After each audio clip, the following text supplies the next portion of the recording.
Glória a Deus. Eu creio que você tem o desejo também de levantar a sua voz. Vamos fazer pequenos grupos de 3. É só estender a mão para 2 irmãos. Aí você fez um grupo de 3. Lá nas galerias também. Ore por esta noite. Ore por esses dias. Abra o seu coração. Todos orando. É um momento tão precioso este de nos derramarmos diante dele. Ore, ministre. Aleluia. Bendito seja o nome do Senhor. Amém. Aleluia. Diga para o seu irmão, meu irmão, Deus tem preparado algo tão glorioso para a minha vida nesta noite. Tenha no coração a expectativa que você veio aqui. Você está no lugar certo, na hora certa, com as pessoas certas e diante daquele que tem o melhor para a sua vida. E é no nome de Jesus, o nome mais precioso, que damos as boas-vindas a todos os colegas. Eu sei que esse momento tem sido regado com tantas orações. Você está debaixo de tanto clamor para que realmente o seu coração seja não apenas envolvido pela unção do Senhor, mas para que você experimente um renovo, que sejam dias onde seu coração possa experimentar mais do Pai. Que bênção ver tantas esposas de pastores, tantas missionárias, tantas mulheres, pastoras e esposas. Olha para o seu lado, quantas mulheres bonitas. Eu estou vendo uma. Amor, que lindo.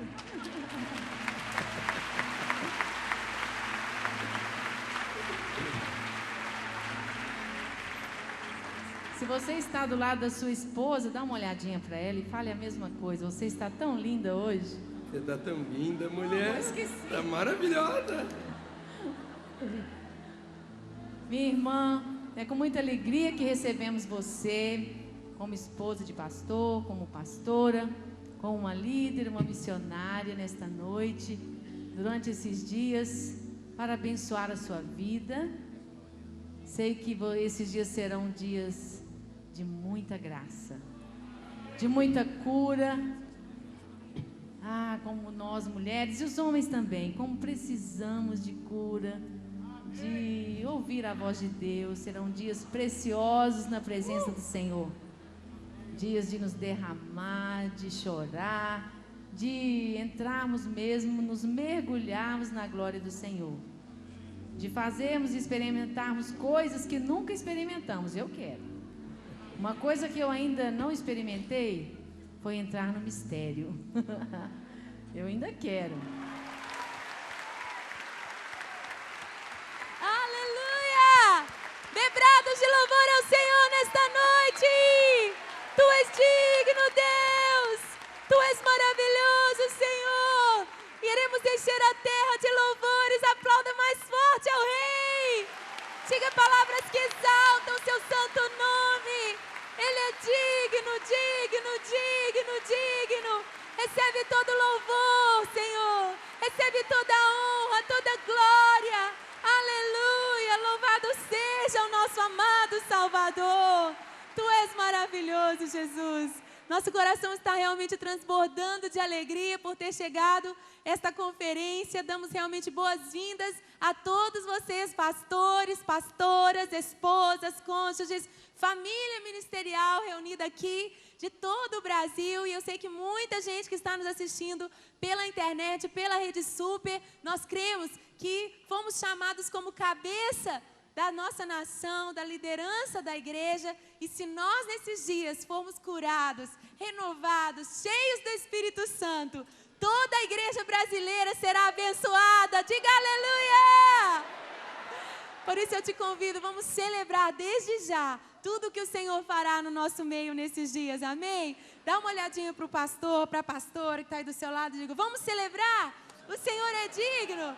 Diga aleluia!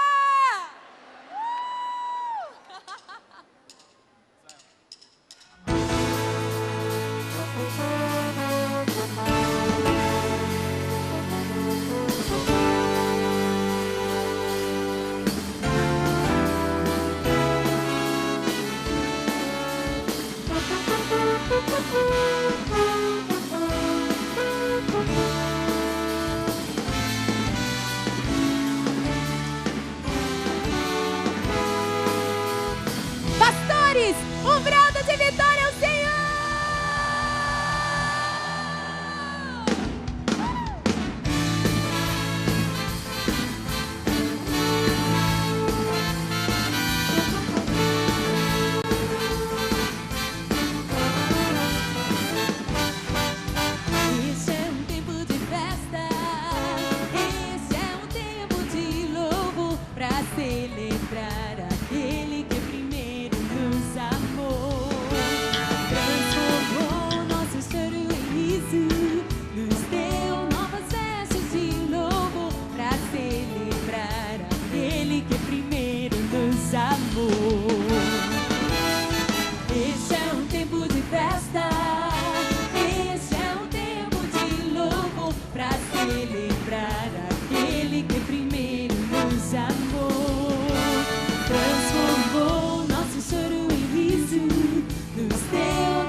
celebramos aqui, te celebramos aqui, te celebramos aqui, te celebramos aqui, te celebramos aqui, Senhor, te celebramos aqui, te celebramos aqui, te celebramos aqui, Jesus, te celebramos aqui, Jesus, te celebramos aqui, seja entronizado, te celebramos aqui, te celebramos de todo o coração, te celebramos aqui, te celebramos aqui, te celebramos aqui, te celebramos aqui, cantamos de alegria, dançamos de alegria, pulamos de alegria,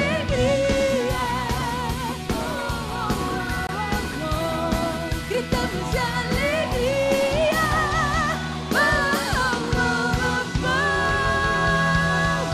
em tua presença, abundância de alegria, abundância de alegria, Deus.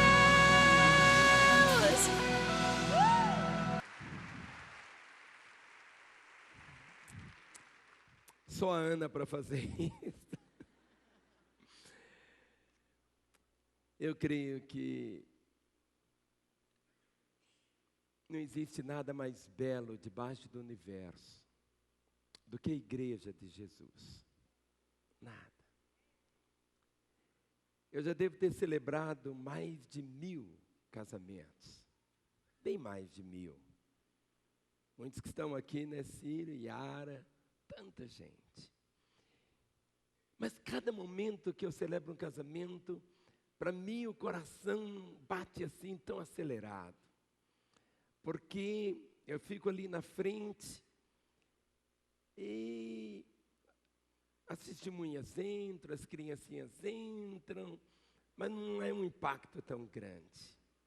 Mas, quando a noiva aparece, sabe, tem noiva de todo jeito, alta, baixinha, magrinha, gordinha, novinha, velhinha, mas eu não sei, a emoção é a mesma. Quando eu vejo ela caminhando, guiada pelo pai, talvez pelo irmão mais velho, ou por não ter um parente tão chegado, um irmão faz aquele papel, e quando ela vai desfilando, entrando, a cabeça erguida, um sorriso, eu fico imaginando o Senhor, a igreja é a noiva, é a paixão, a noiva do Senhor, noiva. E tudo que acontece é exatamente toda essa preparação para a chamada as bodas do Cordeiro. Quando você lê a Bíblia, é como se fosse um romance mesmo, que começa na primeira página, num namoro tão especial, e quando você chega na última página, você contempla as bodas do Cordeiro, para preparar a noiva, para adornar a noiva, para fazer a noiva ficar bela. Diz a palavra, dar-vos-ei pastores segundo o meu coração. Em Efésios 4:11, a palavra diz que o Senhor deu apóstolos, profetas, mestres, pastores, à igreja, com vistas ao aperfeiçoamento dos santos para a obra do ministério. Esse é um congresso para nós pastores, mas é um congresso para toda a igreja também, mas de um modo específico durante esses dias, que Deus nos conceda a graça, não apenas de escutar aquilo que Ele tem, mas de escutarmos o nosso próprio coração também, e de vermos o dom tão maravilhoso dom de carne e osso, chamados ministros do Senhor. Vamos ficar em pé, vamos tomar a nossa Bíblia, vamos levantá-la bem alto. E hoje eu até estou inaugurando uma Bíblia nova, porque se sua Bíblia não fica velha, alguma coisa está acontecendo. Diga para o seu irmão, meu irmão, você deve trocar de Bíblia várias vezes. Porque se sua Bíblia é novinha, alguma coisa está errada. Alguma coisa está errada. Sabe por quê? Se você vai lendo, mexe muito, escreve, ela dura pouco tempo, hein? Você conhece as pessoas até pela Bíblia dela. Então levante a sua Bíblia mais alto que você puder. Diga, vamos falar juntos? Esta é a minha Bíblia. Eu sou o que ela diz que eu sou. Eu tenho o que ela diz que eu tenho. Eu posso fazer o que ela diz que eu posso fazer. Hoje eu serei tocado pela palavra de Deus. Eu audaciosamente confesso que a minha mente está alerta, meu coração está receptivo. Eu estou pronto para receber a incorruptível, a indestrutível, sempre viva semente da palavra de Deus. Eu nunca mais serei o mesmo, nunca, no nome de Jesus. Amém. Pai, temos declarado o poder da Tua palavra. Que nessa noite, Senhor, ela nos edifique, nos console, nos exorte, aponte o caminho, traga salvação, restauração. Conceda ao pregador, ó Deus, a Tua sabedoria. Conceda-lhe, ó Deus, a Tua graça, a Tua unção, para que realmente o Teu propósito possa ser cumprido. No nome de Jesus. Amém. Vamos assentar, irmãos.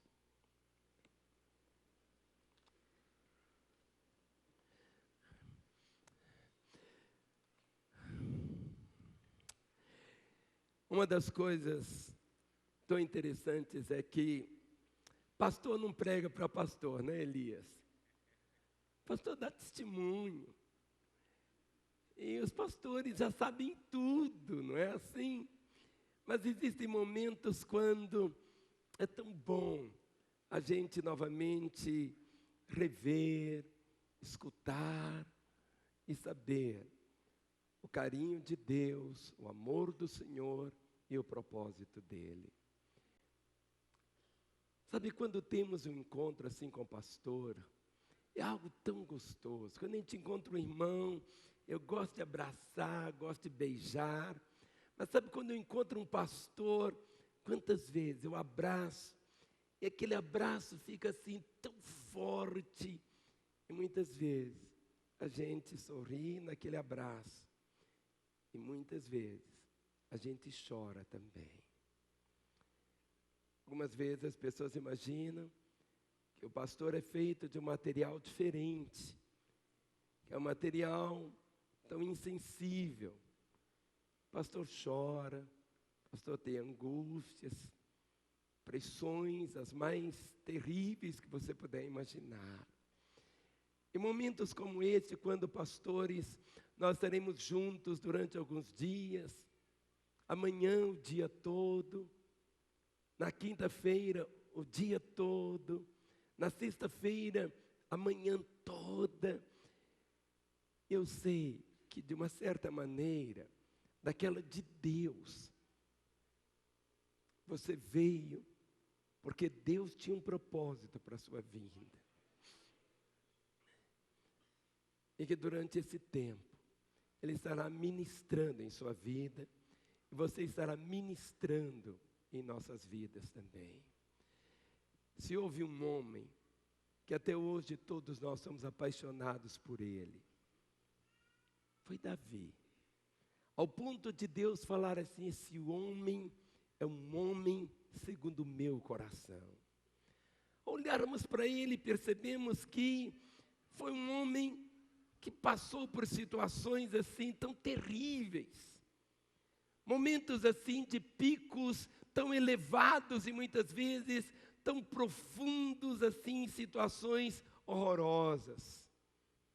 Mas havia algo naquele homem que tocava o coração de Deus. Quando ele fez tantas coisas erradas, a única coisa que ele diz, Senhor, não retires de mim o teu Santo Espírito.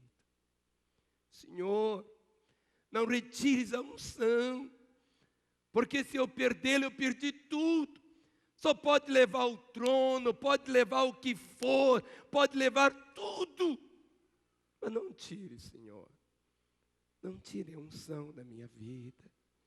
Só não tire, Senhor, não tire, não tire, não tire o teu Espírito, Senhor. O ministério é algo tão sublime, tão sublime. Se alguém faz um curso de engenharia, ele é engenheiro. Quem faz um curso de medicina é médico. Quem faz um curso de direito é advogado. Quem faz um curso de teologia é teólogo. Não é pastor. Pastor não é feito. Pastor é um dom. É algo que Deus deu. É algo que Deus dá. É algo que se transforma naquele que recebeu esse dom em uma paixão. Ministério é uma paixão que consome. Ministério é aquela paixão que faz a pessoa viver as 24 horas com um desejo só. Preparar a noiva para o cordeiro. Prepará-la e cumprir a vocação do Senhor. Mas o ministério é o lugar onde nós podemos ter as alegrias mais indizíveis e os sofrimentos mais doídos também. É dentro do ministério. Quando eu olho para Davi, vou acompanhando, há momentos na história dele que a gente diz, e agora, Deus? Nós sabemos que na vida, tudo é como termina que se conta. Existem aqueles que começam muito bem e terminam mal. Existem outros que começam muito mal e terminam muito bem. Tudo na vida é como termina é que se conta. É dessa maneira. E nossa vida, ela é marcada pelos recomeços. Quantas vezes nós recomeçamos? E Deus permitiu que o dia tivesse apenas 24 horas, para que sempre tivesse um amanhecer, para que nós sempre tivéssemos um recomeço. E como cantamos hoje à noite várias vezes, o choro pode durar uma noite, mas a alegria vem ao amanhecer. Sempre há uma oportunidade de recomeço. Eu queria que você tomasse a sua Bíblia. E nós vamos acompanhar um pouquinho Davi e vamos vê-lo no ministério. 1 Samuel, capítulo 30. 1 Samuel, capítulo 30. Você não vai fechar a sua Bíblia, vai ficar com ela aberta. Este é um retrato. É o momento de nós podermos realmente escutar aquilo que Deus tem para as nossas vidas. 1 Samuel, capítulo 30, o verso 1. Diz o texto. Sucedeu, pois, que chegando Davi e os seus homens, ao terceiro dia Ziglag, já os amalequitas tinham dado com ímpeto contra o sul, e Ziglag, e a esta ferido e queimado. Tinham levado cativas as mulheres que lá se achavam, porém a ninguém mataram, nem pequenos, nem grandes, tão somente os levaram consigo e foram o seu caminho. Davi e os seus homens vieram à cidade, e ela queimada, e suas mulheres, seus filhos e suas filhas eram levados cativos. Então Davi e o povo que se achava com ele, ergueram a voz e choraram, até não terem mais forças para chorar. Também as duas mulheres de Davi foram levadas cativas, Ainã, Ainoã, israelita, e Abigail, a viúva de Nabal, carmelita. Verso 6. Davi muito se angustiou, pois o povo falava de apedrejá-lo, porque todos estavam em amargura, cada um por causa de seus filhos e de suas filhas, porém Davi se reanimou no Senhor. Verso 7. Disse Davi a Abiatar, o sacerdote, filho de Aimeleque: traze-me aqui a estola sacerdotal. E Abiatar a trouxe a Davi. Então consultou Davi ao Senhor, dizendo: perseguirei o bando, alcançá-lo-ei. Respondeu-lhe o Senhor: persegue-o, porque de fato o alcançarás e tudo libertarás. Partiu, pois, Davi, ele e os 600 homens que com ele se achavam, e chegaram ao ribeiro de Besor, onde os retardatários ficaram. Davi, porém, e 400 homens continuaram a perseguição, pois que 200 ficaram atrás por não poderem, de cansados que estavam, passar o ribeiro de Besor. Acharam no campo um homem egípcio, e o trouxeram a Davi, e deram-lhe pão, e comeu, e deram-lhe a beber água. Deram-lhe também um pedaço de pasta de figos e 2 cachos de passas, e comeu. Recobrou então o alento, pois havia 3 dias e 3 noites que não comia pão, nem bebia água. Então lhe perguntou Davi: de quem és tu e de onde vens? Respondeu o moço egípcio: sou servo de um amalequita, e meu senhor me deixou aqui, porque adoeci há 3 dias. Nós demos com ímpeto contra o lado sul dos queretitas, contra o território de Judá, e contra o lado sul de Calebe, e pusemos fogo em Ziglag. Disse-lhe Davi, verso 15: poderias descendo guiar-me a esse bando? Respondeu-lhe: jura-me por Deus, que me não matarás, nem me entregarás nas mãos de meu senhor, e descerei e te guiarei a esse bando. E descendo guiou, e eis que estavam espalhados sobre toda a região, comendo e bebendo e fazendo festa por todo aquele grande despojo que tomaram da terra dos filisteus e da terra de Judá.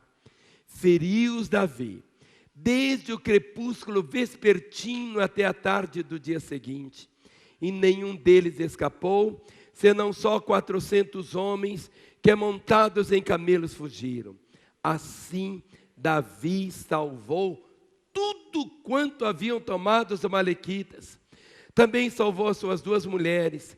Não lhes faltou coisa alguma, nem pequena nem grande, nem os filhos nem as filhas, nem o despojo, nada do que lhes havia tomado, tudo Davi tornou a trazer.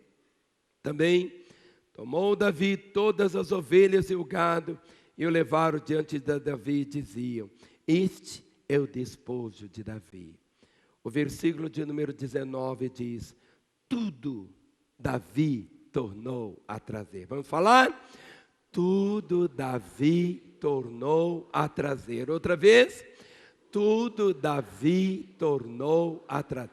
Agora, você que não chama Davi, coloque seu nome. Então vamos falar juntos? Todo o mar se tornou a trazer. Vamos falar juntos de novo? Todo o mar se tornou a trazer. Mas fale bem com a cara, bem boa. Vamos falar juntos?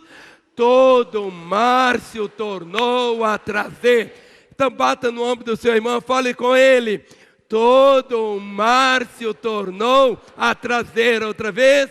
Todo o mar se tornou a trazer. Outra vez. Todo o mar se tornou a trazer. Tudo! Tudo!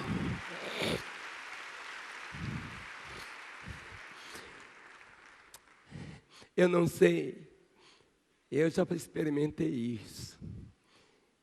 E só um pastor que, se for uma estátua de cimento, insensível, é que nunca experimentou isso.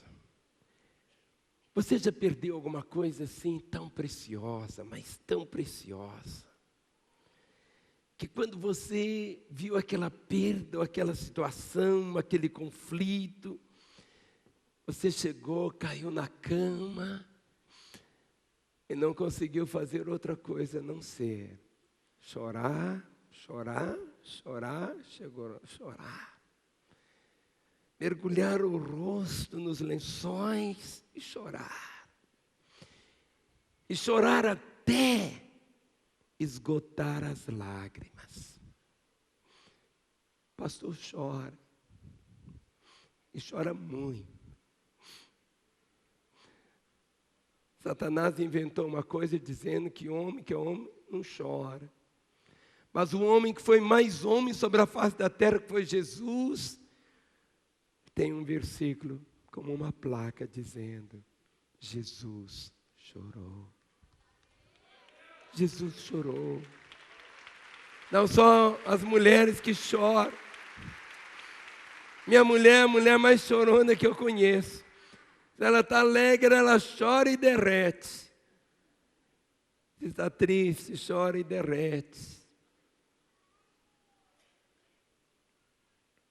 Quando você perdeu, colega, quem sabe um ente querido, talvez um filho, a esposa, o marido, alguém tão chegado.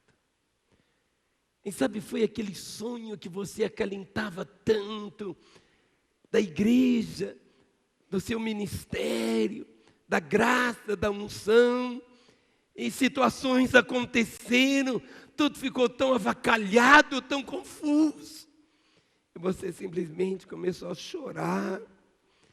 Quem sabe foi a sua reputação, seu nome, que de repente foi tão enxovalhado, e você chorou e chora por causa disso. Quem sabe foi seu casamento, que começou tão bem, tão cheio de alegrias, todo aquele bulício de felicidades, e acabou, e veio aquela angústia mesclada por lágrimas, coisas tão queridas, que doem, e que levam ao desespero. E muitas vezes, quando você olha para um outro colega, e você o vê sorrindo, outras vezes parece que existe um sucesso da vida dele, e você se vê, de repente você diz: eu perdi.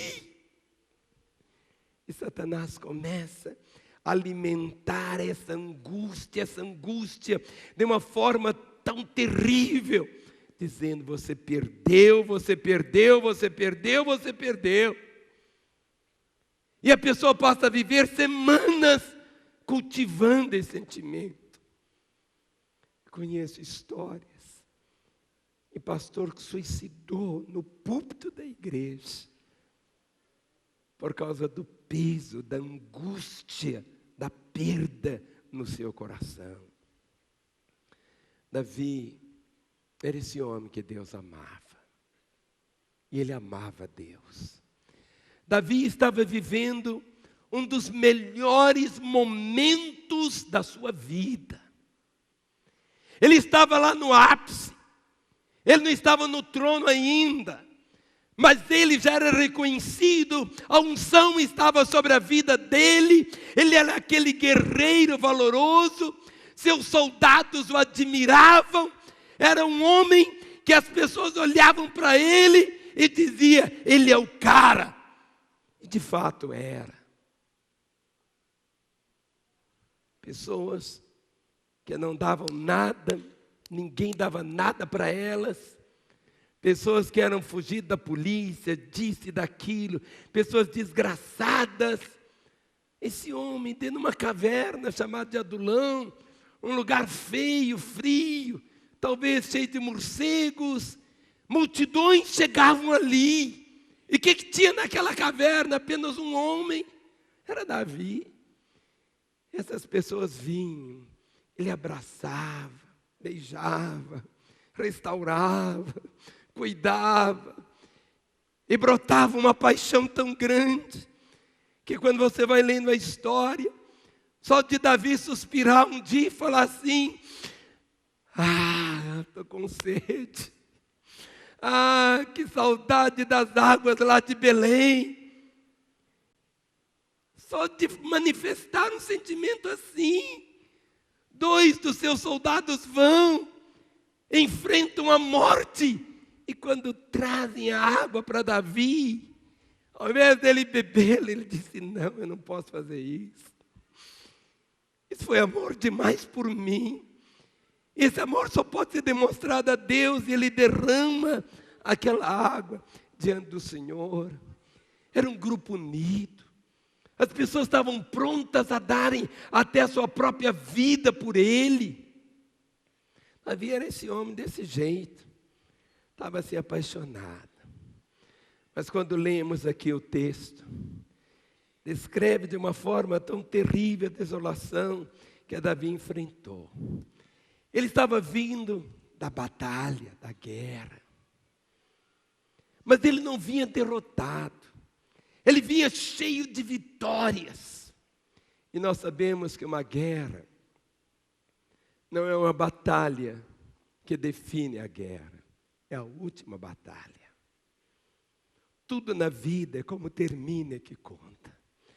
E quando você vai lendo, o texto diz que Davi e os seus homens voltam. E um momento da volta é sempre diferente do momento da ida, porque a volta traz aquele sentimento da saudade que vai ser satisfeita, a alegria de rever os queridos, a esposa, os filhos, os netos, beijá-los, deliciarem com eles. E quando você vai ler nesse texto, diz a Escritura aqui, acompanhe comigo, que no versículo de número, capítulo 30, o verso de número 1 diz: tinham dado com ímpeto contra o sul de Ziclag, esta ferido e queimado.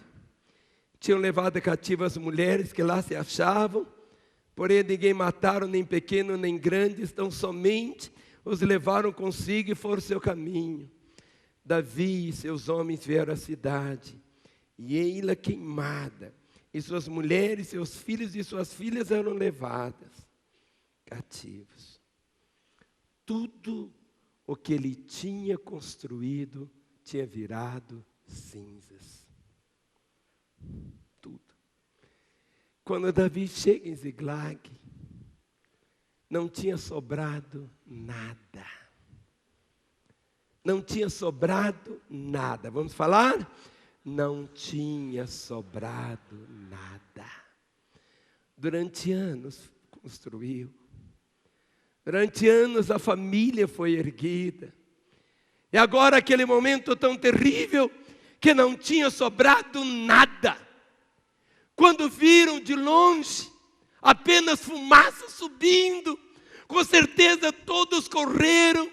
E quando chegaram lá, tinham encontrado apenas o quê? Só ruínas. Tinha acabado com tudo.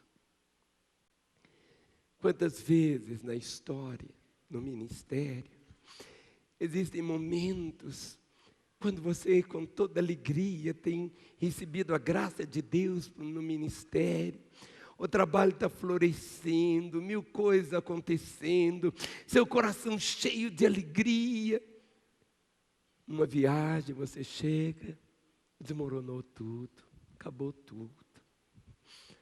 Quantas vezes isso tem acontecido no ministério? E diz aqui o texto, quando você chega e percebe aqui o versículo de número 4, diz assim: então Davi e o povo que se achava com ele ergueram a voz e choraram, até não terem mais forças para chorar.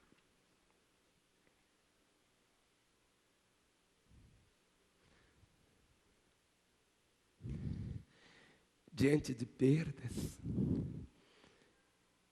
esse homem, o que ele fez, a única coisa que podia fazer nessa hora que estava fazendo, ele e os seus homens choraram. Deus nos deu as lágrimas para chorarmos. Você sabia que as nossas lágrimas são uma forma de oração? A Bíblia diz que Ele guarda as nossas lágrimas em um odre. Em um odre. O Senhor diz para o homem vi as suas lágrimas e ouvi a sua oração. Sabe quando diante de situações no ministério, quando você não consegue articular nem as palavras, as frases, quando você fica mudo diante de conflitos tão terríveis, tão confusos, com decepções amargas, seja de traições, seja de conflitos, seja de batalhas, de confusão, você tem apenas um caminho. E esse caminho foi o que Davi fez. Ele e os seus homens choraram, até não terem mais lágrimas para chorar. Pastor, que é pastor que chora. É pastor que chora. Eles choraram até não terem forças mais para chorar. Nós vivemos na linha de frente. O pastor é aquela pessoa que é o alvo principal da fúria do diabo. Jesus Cristo trouxe a profecia, cumpriu dizendo: ferirei o pastor e as ovelhas dispersarão. Quando um pastor é ferido,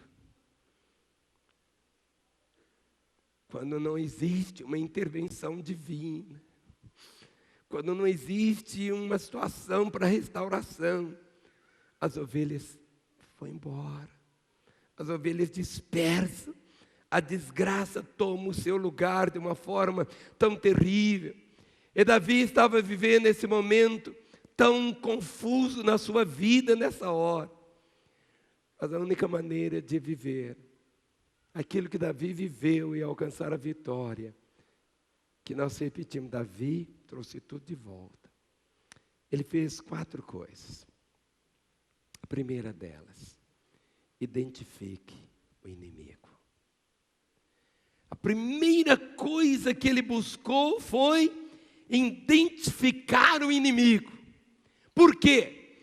Porque os companheiros de Davi, todos eles assim encharcados de dor, de decepção. Olha o que está escrito aqui no versículo 6. Verso 4, então Davi e o povo que se achava com ele, ergueram a voz e choraram até não terem mais forças para chorar. Verso 6, Davi muito se angustiou, pois o povo falava de apedrejá-lo, porque todos estavam em amargura, cada um por causa de seus filhos e de suas filhas. Se isto aconteceu, tem um culpado. E se tem um culpado, ele precisa ser morto. Aqueles mesmos soldados de Davi, que foram lá na fonte para buscar água para ele, aqueles mesmos que dançavam com ele, aqueles mesmos que dormiam com ele, aqueles mesmos que bradavam vitória com ele, aqueles mesmos que eram escudeiros dele, agora todos com o coração cheio de raiva, sem lágrimas, porque é o momento quando as lágrimas se transformam em raiva, em ódio. Eles falaram, se aconteceu isto, tem um culpado. E apontaram para Davi e falaram, o seu culpado. Porque eles estavam com pedras nas mãos para apedrejá-lo. Quantas vezes no ministério as pedras caem? Quantas vezes quando a pessoa não consegue identificar o inimigo, tem que fazer um inimigo, alguém é culpado, alguém precisa ser, não.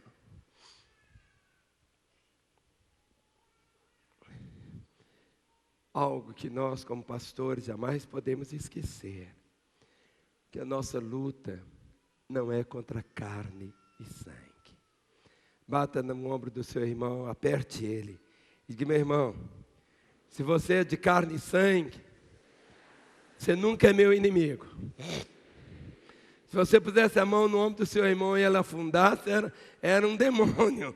Mas se você segurou nele, tem carne, tem osso, tem sangue, diga para ele: você nunca vai ser meu inimigo. Nós sabemos Efésios 2:11 que diz que a nossa luta, nosso inimigo não é de carne e sangue. Nós temos que identificar o inimigo. É verdade que homens podem ser dominados pelo inimigo, Satanás, mas o nosso inimigo não é nunca de carne e sangue. Querido, nunca deixe-se ser enganado pela compreensão que não existem espíritos malignos e que eles podem estar usando pessoas para te ferirem. E quantas vezes nós ferimos as pessoas ao invés de termos aquela compreensão da vida espiritual. Se você quer recuperar aquilo que um dia você perdeu, aquilo que um dia era tão rico para você, a alegria do ministério, a paixão do ministério, aquele ardor, aquele sentimento tão gostoso, aquela alegria de servir, desapareceu. Aí você pode culpar. Ah, foi o presbítero, ah, foi o diácono, ah, foi aquele irmão, foi aquele. Lembro da história de um menino, que um dia estava andando na rua, e alguém jogou uma pedra na cabeça dele, feriu, cortou, o sangue desceu, o menino ficou tão irado e pegou a pedra e batia na pedra. Mas quanto mais ele batia na pedra, ele machucava o quê? A mão dele. Se tivesse que bater em alguém, tinha que bater em quem? Em quem jogou a pedra. Jesus Cristo não foi tentado apenas aquelas 3 vezes. Diz a palavra apenas que o diabo naquele momento o deixou. Ele foi tentado em tudo como somos tentados, mas ele sempre identificou o tentador. Quando Pedro veio e disse, ele disse: afasta de mim, Satanás.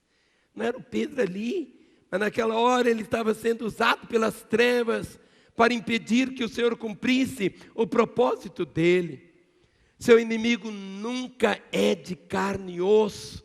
Diga para o seu irmão de novo: meu irmão, se tem carne e osso, não é seu inimigo. Oi? Diga de novo para o seu irmão: meu irmão, se é de carne e osso, nunca é seu inimigo.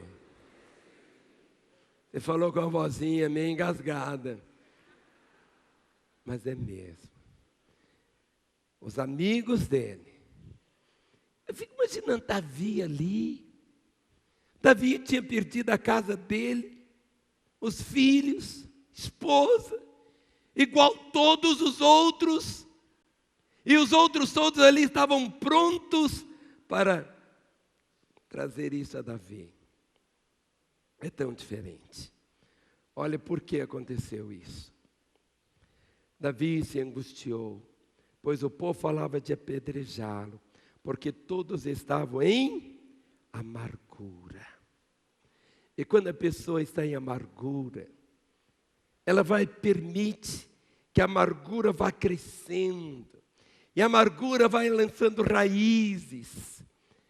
Uma das coisas mais terríveis no ministério é encontrar um pastor amargurado. Amargurado. Eu já vi pastores que não queria ver gente. Falar em igreja com ele, ele voltava as costas, de tão ferido que estava. A amargura, ela seca. Sabe, a amargura vai destruindo. E a palavra diz: cuidado com essa coisa chamada amargura. E ela começa com uma semente pequena, e aquilo vai crescendo, e destrói. O ministério é prazer, servir ao Senhor com alegria, mas quando está com a mescla da amargura, as coisas não chegam, não funcionam. A amargura leva a pessoa a perder o sentido da beleza da vida. Jesus disse: o ladrão veio para matar, para roubar e para destruir. Ele disse: eu vim para que tenham vida e a tenham abundância. Nós, pastores, essa vida abundante, que é a manifestação da vida do Senhor em nós, tem que jorrar. Ele nunca vai ser um artista, no sentido de querer mascarar, não é isto. Há um momento quando ele chama o outro e diz: ó, vem, me ajuda, ore comigo. Ore comigo. Quando o Senhor diz: dar-vos-ei pastores segundo o meu coração. E pastores que vêm do coração de Deus, têm o coração de Deus também. Pastor não é uma posição, pastor é uma função dada por Deus. E o privilégio do pastor foi colocado aqui nessa figura, como diz Jesus, falando: eu não vim para ser servido, eu vim para servir, eu vim para dar a minha vida. Sabe quando muitas vezes nós ficamos feridos, sabe, pastor já está morto, em outras palavras, ele está pronto. Ele não vai guardar isso. Primeira coisa, identifique o inimigo. Aqueles soldados leais de Davi identificaram Davi como inimigo, mas Davi não era o inimigo. E o que fez Davi? A segunda coisa, verso 6 diz assim: porém Davi se reanimou no Senhor seu Deus. Davi se reanimou no Senhor seu Deus. Sabe, naquele momento de tanta luta que ele estava passando, seus próprios amigos ali, com os olhos injetados de sangue, de raiva contra ele, os amigos naquela hora sumiram. Aonde Davi ia se fortalecer? Qual seria naquela hora o alento para ele? Davi tinha perdido também todas as coisas, tinha perdido a lealdade dos seus amigos, mas ele fez o que nós temos que fazer. Ele se reanimou no Senhor. O que é isso? Reanimar-se no Senhor. Nós vivemos hoje uma época muito confusa na fé, muito confusa no ministério. É a maldita autoajuda. Os livros mais vendidos são os livros de autoajuda. Você busca, você vai encontrar a força em você mesmo. A Bíblia não fala de autoajuda, ela fala da ajuda do alto. Ela fala da ajuda do alto. Nós não conseguimos buscar forças em nós mesmos. Você ficar falando frases positivas diante do espelho não vai resolver. Você precisa, nessa hora, de lembrar do amor, do poder do Senhor, focalizar os sentimentos nas promessas do Senhor. Quantas vezes no ministério, impressões, é tão bom voltar ao início, lembrar o dia da chamada, aquele dia que o Senhor disse: filho, você é meu. Quero voltar ao início de tudo. Reanimar-se nele. Tê-lo realmente assim. O Senhor diz, o profeta disse: minha mãe, meu pai me desampararem, o Senhor me acolherá. É pena que muitas vezes, no meio dessas confusões, de batalhas, as pessoas jogam tudo fora. Nunca o sol brilha mais do que depois da tempestade. Nunca.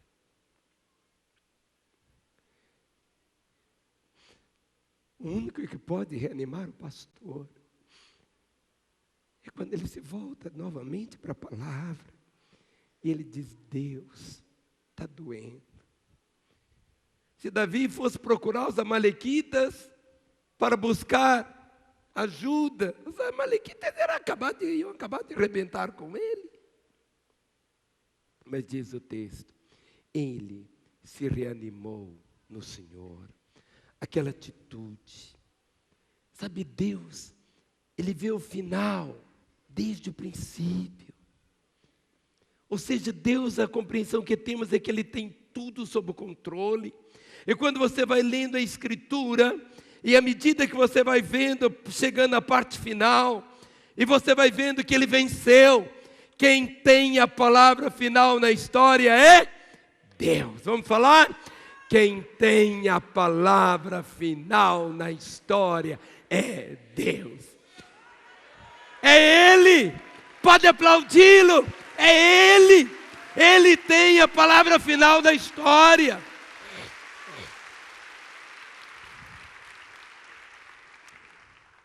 Tem muita gente que fala muito de tatuagem, eu não quero entrar nisso. Mas uma das coisas que para mim é tão lindo é que Deus tem o meu nome escrito na mão dele. Pode aplaudir, gente. Ficou ali o negócio. Não é aplaudir ou não. É aplaudir você sabendo que o seu nome está nas mãos dele.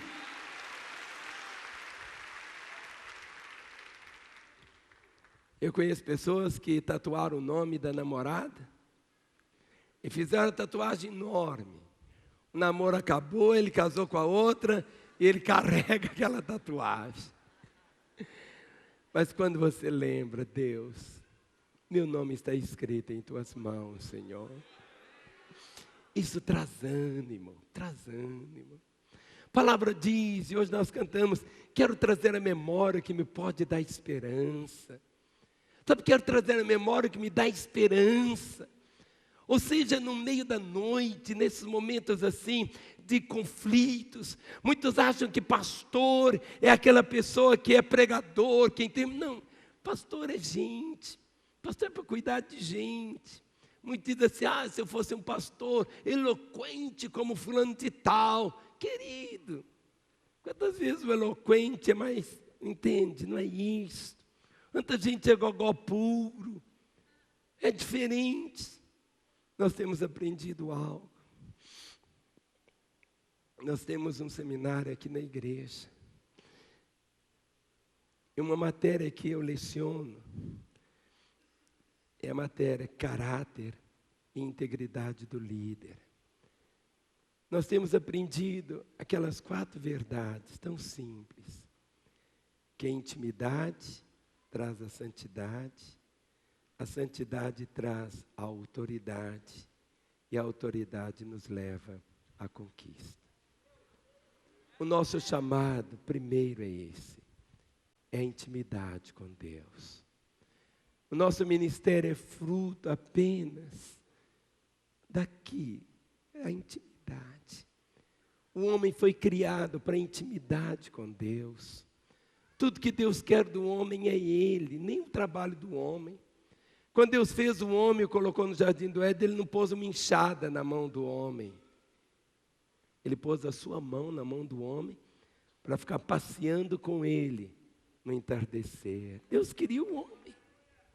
Deus queria o homem. Aqueles 3 lá em Babilônia, no meio do fogo, foram julgados 3, e de repente tinham 4, e alguém falou assim, olha, o semblante do 4 é semelhante aos filhos dos deuses, era Jesus, e eu os vejo o quê? Passeando. Sabe, o que nós vamos fazer lá no céu? Passear com Deus. Tem coisa melhor do que passear? Não tem. Menino, quando quer uma coisa gostosa, o que ele quer? passear, vamos passear. Sabe, Deus nos criou para Ele. Toda a comunhão de Jesus, tudo que Jesus queria, isso é intimidade. Jesus escolheu aqueles homens 12 para estarem com Ele. Para quê? Intimidade. A intimidade traz a santidade. Nós procuramos não pecar, não é com medo da consequência do pecado, mas é porque vai ferir o coração da pessoa que mais nos ama. Quanto mais nós amamos alguém, menos nós vamos querer ferir essa pessoa. A santidade sem intimidade é religião. E a nossa fé não é religião, nossa fé é relacionamento. Relacionamento que vem da intimidade. A intimidade traz a santidade. A santidade nada mais é do que sermos exclusivos dele. Exclusivos dele. Ontem, conversando com a Ana Paula, ela falou: pai, fala alguma coisa da Renata, desde o seu casamento e tal. Eu disse, não sei se a Ana escreveu, eu disse assim: eu nunca olhei para uma outra mulher. Porque a santidade o que é? Essa entrega, essa separação. Agora, a santidade nos traz autoridade. A nossa autoridade no ministério não é aquela autoridade que alguns dizem assim, autoridade, eu sou autoridade. Querido, você sabia que no Novo Testamento não tem um personagem chamado pastor, com o título de pastor? Você encontra apóstolo, apóstolo Paulo, você encontra evangelista, você encontra mestre, mas você não encontra nenhum com o título de pastor. Você encontra o termo, pastoreai o rebanho de Deus. Mas você não encontra um só com o título de pastor. Então, interessante isso, a não ser Jesus. O único que diz que é pastor é Jesus. Jesus diz, eu sou o bom pastor. Pastor não é título, não tem um personagem. Então, muitas vezes as pessoas dizem assim, pastor, já vi pessoas dizendo assim, dobra a língua, viu, eu sou pastor, agora. Não é isso. Sabe, Deus é algo diferente, a sua autoridade. A Bíblia diz, o homem não pode receber coisa alguma, se do céu não lhe for dado. Um homem não pode receber coisa alguma, se do céu não lhe for dado. Vocês estão olhando para a pessoa mais limitada que existia na terra, para ser pastor. Mas Deus me chamou. E uma das coisas, eu era pouco mais do que um menino quando assumi o pastorado aqui da igreja. Isso há quase 40 anos atrás. Nem barba tinha direito. Todos que eu me converti aqui, todo mundo me chamava de Marcinho. Era o Marcinho. E alguém falou, agora não pode chamar ele mais de Marcinho, tem que chamar de pastor Márcio. Mas como eu gostava quando me chamava de Marcinho. Porque não é o título que faz.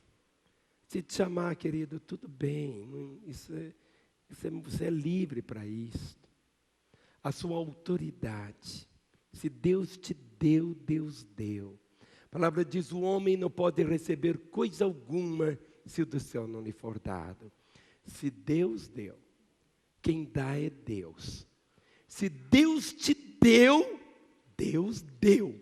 Mas se Deus não te deu, não adianta você querer ter que você não tem.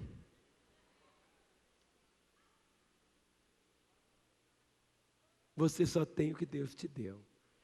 Se Deus te deu o seu ministério, confiou a você aquela igreja, querido, fique tranquilo. Que Deus vai falar, você vai puxar meu tapete, vou cair, tal, isso. É porque já está com medo. Será que Deus me deu mesmo ou não deu? Porque se Deus deu, Deus deu. Se Deus não deu, não adianta você querer ter que não tem. Mas se Ele deu, você tem. Renove-se no Senhor. Diz aqui Davi, ele se reanimou no Senhor. Se reanimou no Senhor. Sabe, nós temos uma facilidade grande para esquecer. Pior que a gente esquece o que tem que lembrar. Muita gente fica lembrando o que a gente tem que esquecer. Nós usamos um anel, chamamos esse anel de aliança. Mas esse anel é apenas uma lembrança. Todas as vezes que eu vejo esse anel, eu só posso lembrar da Renata. Existem momentos que essa aliança é renovada. Quando fizemos 25 anos de casados. Quando fizermos 50 anos, vamos mudar a aliança. Nos 75, não sei, Renata. Mas, se estivermos vivos, vamos renovar. Mas o que eu quero dizer é isso. Davi se reanimou no Senhor. Sabe, no ministério, que mantém o ministério, essa convicção, querido. Deus me deu. Deus me deu. Ele me chamou. Ele vive em mim. Eu tenho esse pacto, ele tem esse compromisso. Davi se reanimou no Senhor. E uma das coisas tão bonitas que Davi fazia, era exatamente isso, essa volta. Eu creio que um encontro como este, é um tempo assim gostoso, pastores se encontrarem, pastores comerem juntos, dormirem no mesmo hotel, na mesma casa. Como que isso faz tão bem? É alguma coisa assim tão graciosa, tão bonita, e é algo que nós temos que encher o nosso coração desta verdade. Ele se reanimou no Senhor. Mas agora, a terceira coisa que ele fez, ele buscou ouvir o Senhor. Diz aqui o versículo 7. Disse Davi a Abiatar, o sacerdote, filho de Ameleque, traz-me aqui a estola sacerdotal, e Abiatar a trouxe a Davi. Então consultou Davi ao Senhor, dizendo, verso 8, perseguirei o bando, alcançá-lo-ei? Respondeu-lhe o Senhor, persegue-o, porque de fato o alcançarás e tudo libertarás. O que significa isso? Consultar o Senhor. Nós podemos fazer as coisas por nós mesmos. E quando nós fazemos as coisas por nós mesmos, nós sofremos as consequências. Mas sabe, quando Deus traz para você alvos, sonhos, você pode ir. Muitas vezes no ministério a gente faz coisas que Deus não pediu para a gente fazer. E aí a gente sofre a consequência. Ele diz, meu fardo é leve. Quando a coisa está muito cansada, a gente tem que perguntar, será que eu estou fazendo aquilo que Deus me mandou fazer? Quando as coisas não estão assim, fica aquele cansaço, tanto conflito, tanta situação. A coisa parece que não vai, não chega.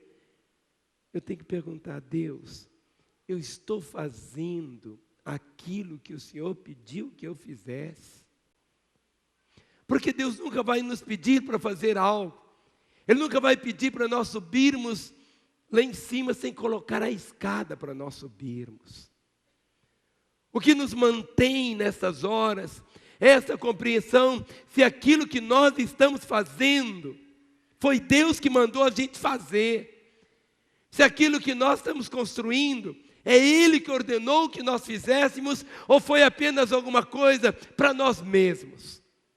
Deus não mandou fazer a Torre de Babel. Mas se Deus tivesse mandado fazer a Torre de Babel, pode ter certeza que ela chegaria aos céus. Quando nós fazemos o que Deus mandou fazer, pode existir as pressões que forem, pode vir todo o levante das trevas, mas você tem a convicção, eu estou fazendo aquilo que Deus me mandou fazer.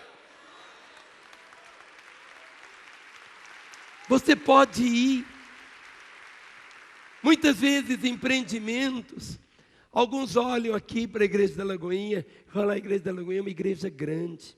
Não existe isso de igreja grande, igreja pequena. Toda igreja é uma igreja em crescimento. Toda igreja é uma igreja em crescimento. Alguns dizem assim, aquela igreja é uma igreja rica. Também, se alguma igreja tem saldo em caixa, alguma coisa está errada, querido. A não ser que seja alguma coisa bem específica. Sabe por quê? A nossa fé é exatamente isso, é esse caminhar no Senhor. Muitas vezes a pessoa na igreja fica parada no tempo, e diz, não, não vou fazer isso, nós não temos condições para isso.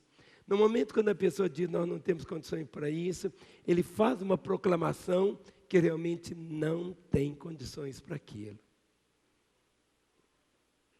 Há uns anos atrás, chegou a oportunidade de comprarmos um canal de televisão. Custava milhões, milhões e milhões e milhões de reais.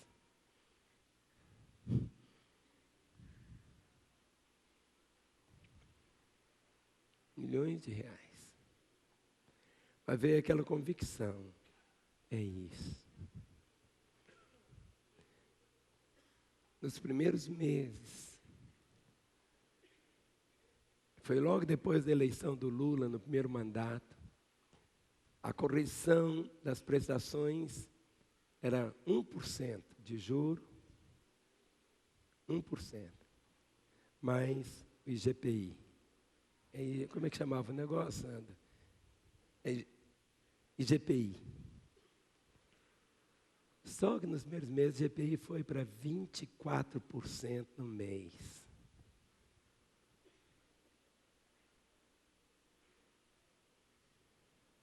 Sabe o que é isso? A única coisa que trazia paz ao meu coração era isso. Deus, essa conta não é minha.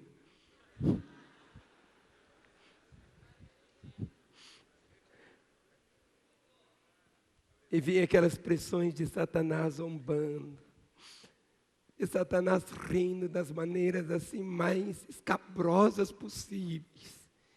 Você não está vendo o que você foi arrumar? E vinha. Essa é a primeira vez que eu falo isso aqui na igreja, nunca falei. Mas eu fui vendo Deus, a provisão dEle, de uma forma miraculosa. O que eu quero dizer é que nós não se animamos nele. Há poucas semanas, semana passada, eu coloquei no boletim da igreja uma carta que um moço escreveu dentro de um presídio.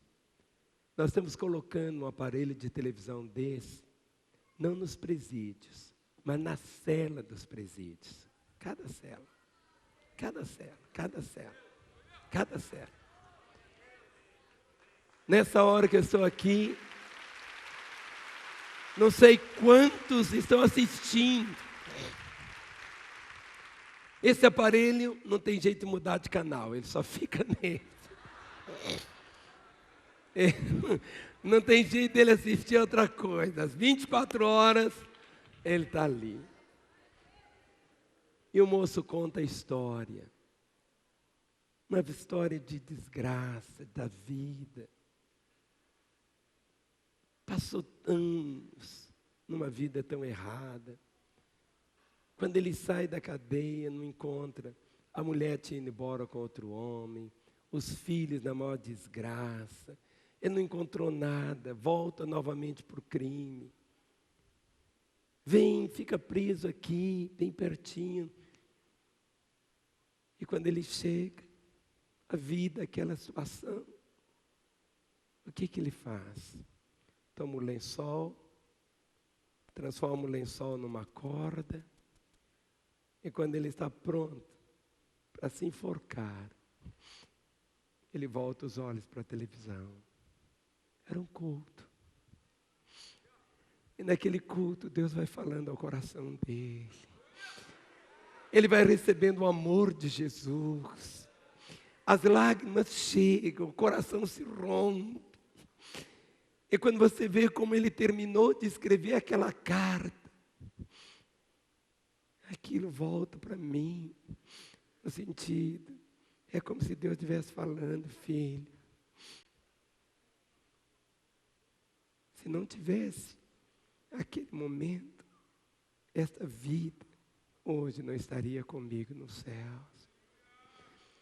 Ou seja, reanimar no Senhor. Sabe, nós temos que voltar sempre a nos reanimar nele. Essas lembranças, a que nós colhemos aquilo que plantamos. Lança o teu pão sobre as águas, porque depois de muito tempo o acharás. Se não for você que vai achar, talvez seus filhos acharão, talvez seus netos vão achar, sua descendência vai achar. Lança. Pastor, é esse que não olha o presente apenas, mas ele tem aquela convicção daquilo que ele está fazendo. Davi, aqui, a palavra que ele se reanimou, ele consultou o Senhor, Deus é para fazer, eu vou.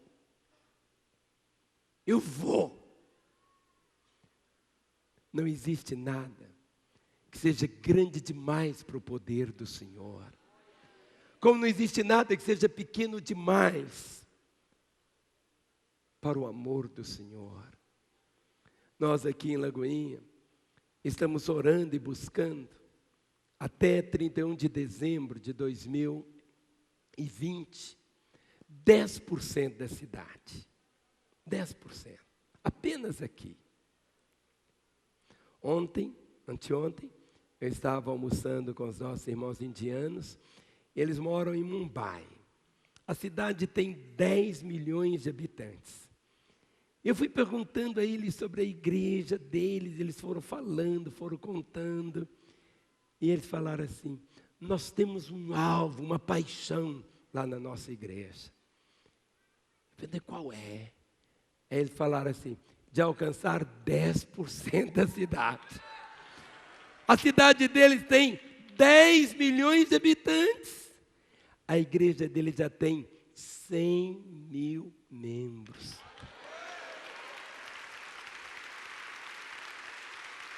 Ou seja, aqui está, a palavra diz, pede-me, eu te darei as nações por herança, os fins da terra por tua possessão. Ah, mas uma igreja grande, eu vou ser o tal, que nada, sabe, nós devemos ser o tal para lá aos pés dos irmãos e beijá-los. Ou seja, diz que nós, pastores, temos que crescer igual o rabo do cavalo. Sempre para baixo. Nosso chamado é esse. É esse. Em tudo na vida. Sabe quantas? Muitas vezes pessoas acham, algumas pessoas, eu fico rindo, porque algumas pessoas vêm e querem conhecer o pastor Márcio, sabe? Aí eles vêm, querem conhecer o pastor, e chega, e olha para mim. Na minha parede não tem nenhum diploma, eu sou uma pessoa que tem tantas limitações tão grandes.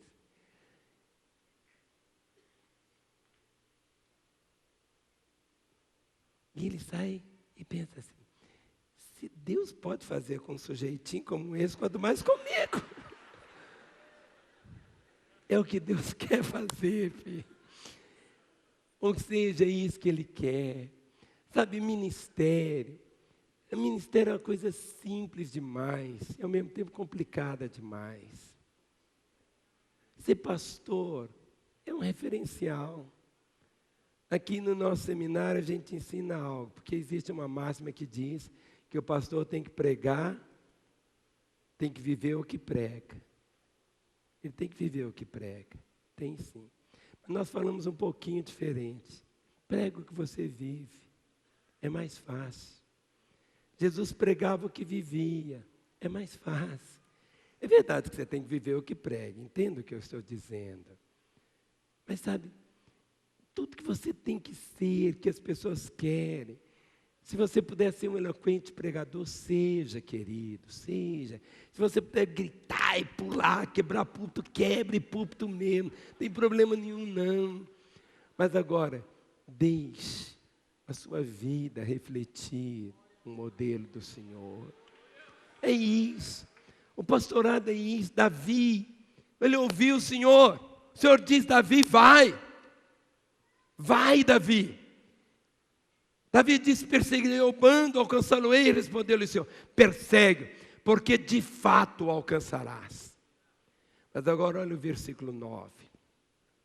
Partiu, pois, Davi, ele e os 600 homens que com ele se achavam.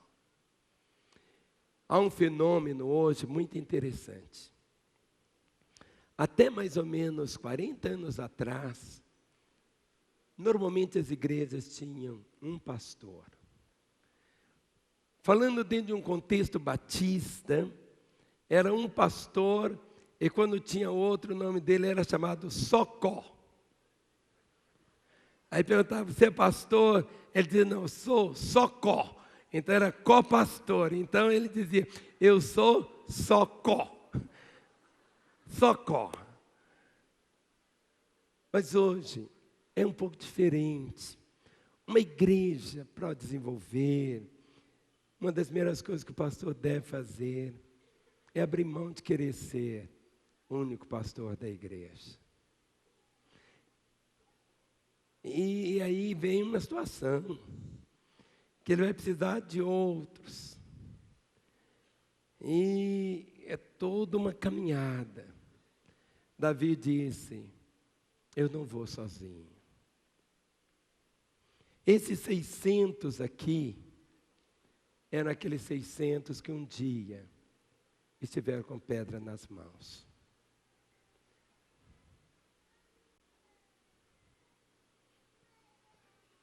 Todo problema tem solução. Todo problema tem solução. Um fato não tem solução. Aquilo deles estarem com as pedras nas mãos era um problema. Todo problema tem solução. Vamos falar? Todo problema tem solução. Se você está vendo um problema na sua igreja, no ministério, tem solução. Um fato não tem, a não ser um milagre. Se seu sapato furou, isso é um problema. Você compra outro sapato, ou usa o sapato furado. Mas se sua perna foi amputada, isso não é um problema, é um fato. Perna não cresce, a não ser um milagre de Deus. Todo problema tem solução.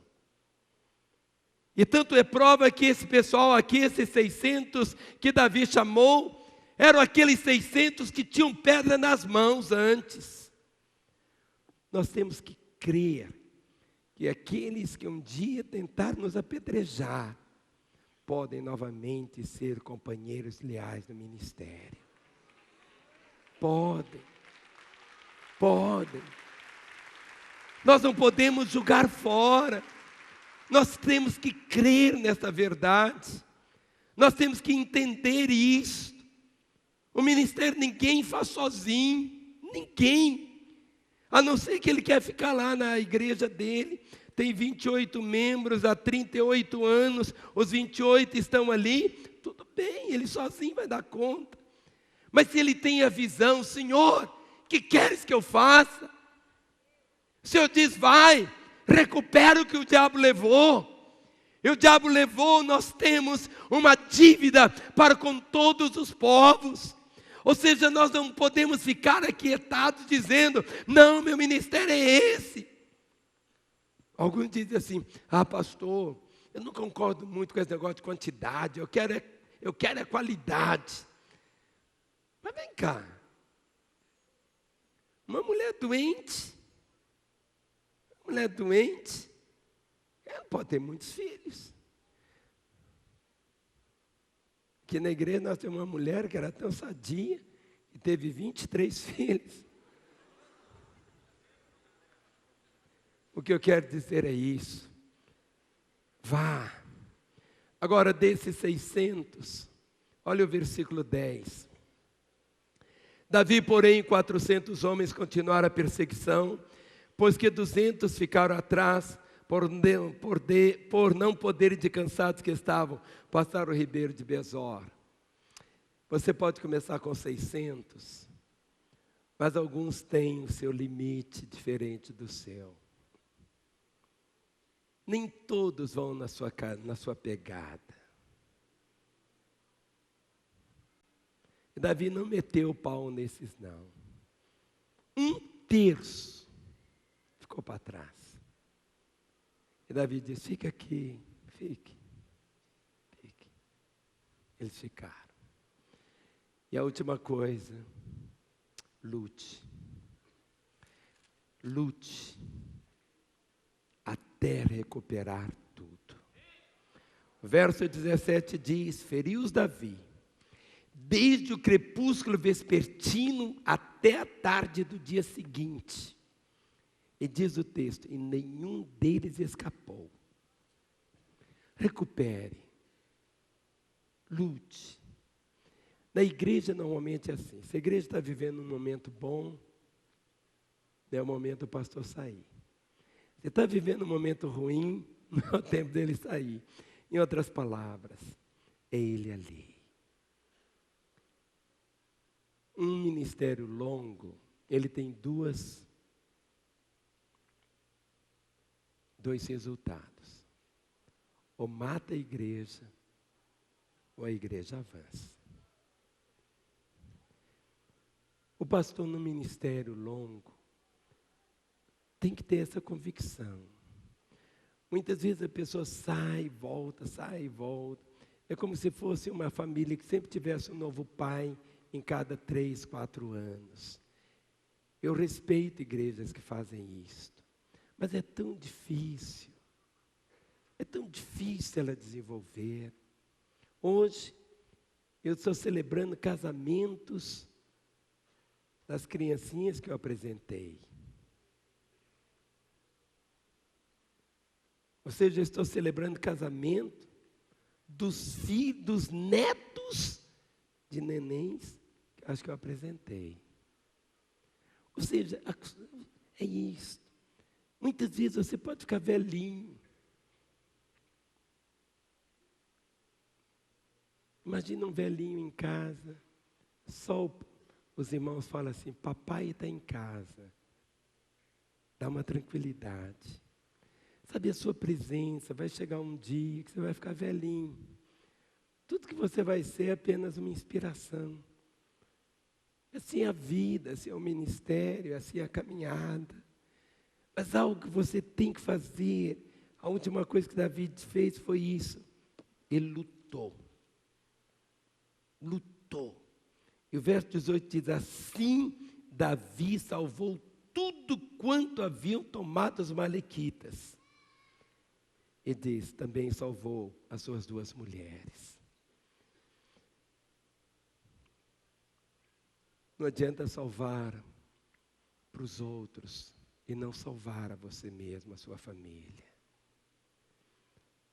Nossa autoridade no ministério vem muito do aspecto da família. Não é uma questão tanto assim de medir como os homens medem, mas essa compreensão que Deus vai te usar, seja na sua casa ou no púlpito, aquela mesma pessoa. Amanhã de manhã, às 9 horas, vai ser um tempo tão bonito aqui, que a Ana Paula vai estar ministrando, o André vai estar ministrando, a Mariana vai estar ministrando. Alguns dizem assim: Márcio, como é que você conseguiu ter uma família tão bonita assim? A primeira coisa é ter uma mulher bonita. Mas não é isso. Amanhã nós vamos estar falando muito, no primeiro momento, sobre a família. E para chegar assim, nós vamos contar como que foi. Algumas vezes foi com muitas lágrimas. Mas algo você tem que ter é isso. Não contente, não descanse em qualquer vitória do inimigo. Sabe, esse encontro Não é um encontro para você sair daqui cheio de teologia na cabeça, ainda que você pode ter. É apenas para termos esse tempo de comunhão, de você poder saber, se o inimigo vem contra você com toda fúria, o Senhor levanta contra ele a sua bandeira. Sabe, esse episódio está aqui para nós aprendermos isso. Esses homens, Davi chorou tudo que tinha que ter chorado, perdeu tudo que podia ter perdido, mas teve a graça de reaver tudo. Diz o verso 19, não lhes faltou coisa alguma, nem pequena nem grande, nem os filhos.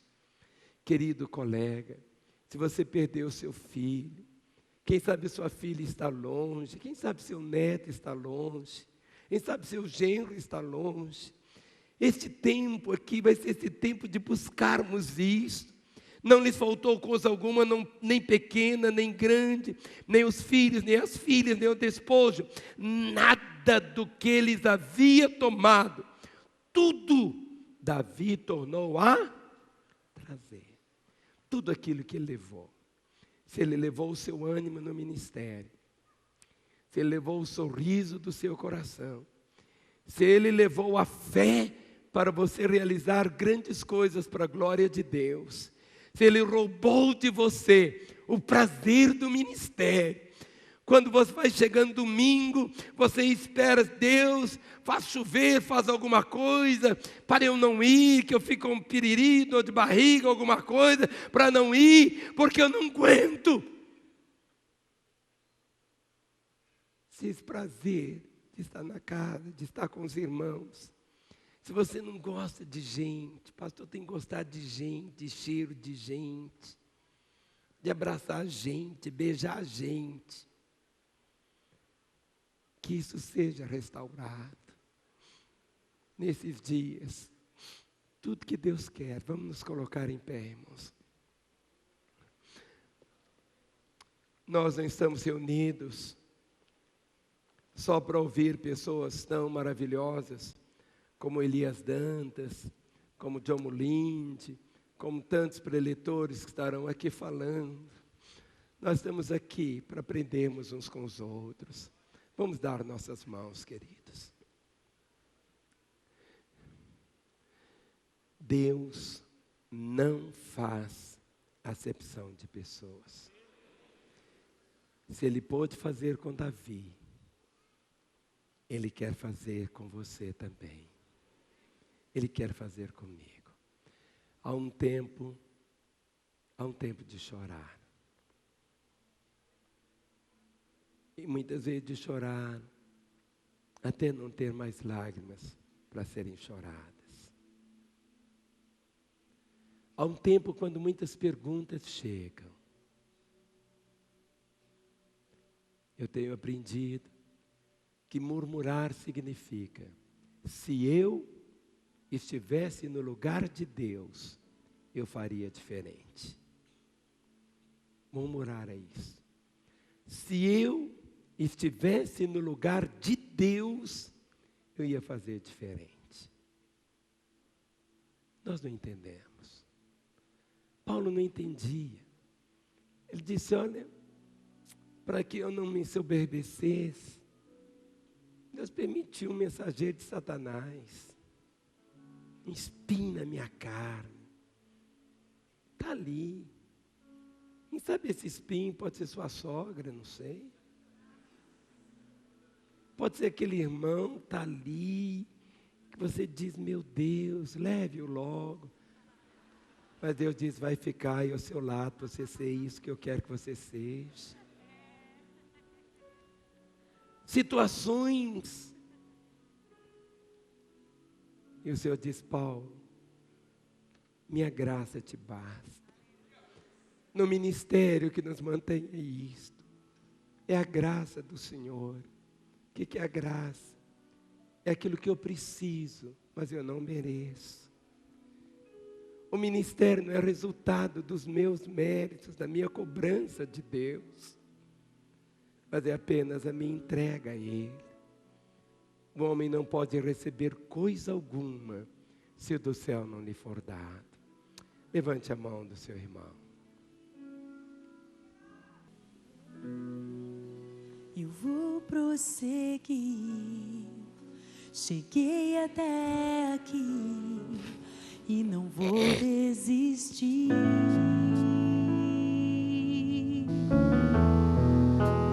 Eu viverei e cumprirei os propósitos de Deus para mim. Eu viverei e cumprirei os propósitos de Deus para mim. Pastor, você pode declarar isso pela fé?